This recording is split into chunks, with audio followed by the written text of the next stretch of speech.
ये जामिया इस्लामिया की लाइब्रेरी है। ये इधर मुस्तशफ़ा है, हॉस्पिटल, जहाँ पे बच्चे बीमार होते हैं जामिया के, इस यूनिवर्सिटी के, तो उनका इलाज होता है। काफ़ी बड़ा और फैसिलिटी इसमें है। ये एक जामिया का छोटा गेट है जो फैसलिया महल्ले की तरफ खुलता है, शुरता अल फैसलिया की तरफ।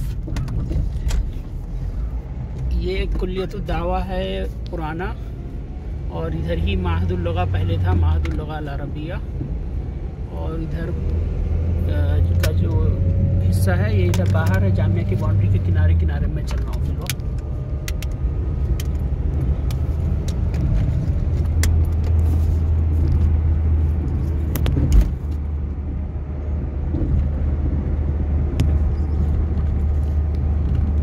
ये इधर जामिया का मकाम है जहाँ बच्चे खाना खाने आते हैं। काफ़ी बड़ा है, दोनों साइड से, एक इधर है उधर है, 4 मकाम है, तकरीबन 4 हाल हैं बड़े बड़े।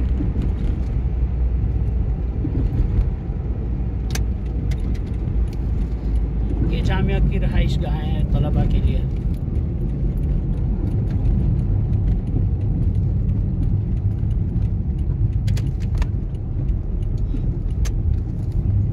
ये हमारे साथी खड़े हैं